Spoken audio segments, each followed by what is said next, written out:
काही दिवसांपूर्वी झालेल्या अवकाळी पाऊस आणि मान्सून पावसानंतर शेतकऱ्यांनी 70% पेरण्या पूर्ण केल्या आहेत. अजून 30% पेरण्या व्हायच्या आहेत. पेरा पडल्यानंतर भात रुजून आले आहेत. त्यामुळे आता शेतकऱ्यांना पावसाची प्रतीक्षा आहे. पेरलेले भात, नाचणीचे बियाणे रुजून येत असताना गेली 5 दिवस पाऊस नसल्याने शेतकरी आता चिंताग्रस्त झालाय. पाऊस लांबला तर पेरणीचं काय होणार ही चिंता भेडसावू लागली आहे. त्यामुळे आता आभाळाकडे डोळे लावून शेतकरी बसला आहे. आकाशात ढग येत आहेत पण पाऊस नाही. हवामान खात्याने 10 जून नंतर पावसाचा अंदाज व्यक्त केलाय.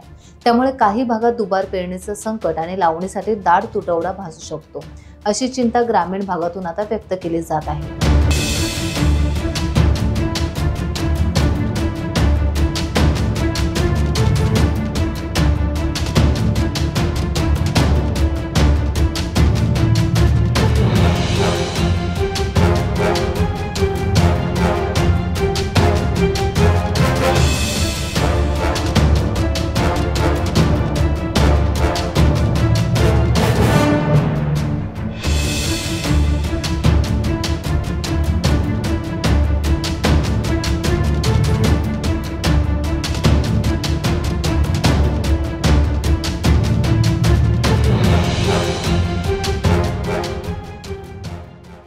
टाइम्स डिजिटलला लाईक करा, शेअर करा, सबस्क्राईब करा आणि बेल आयकॉन दाबायला विसरू नका.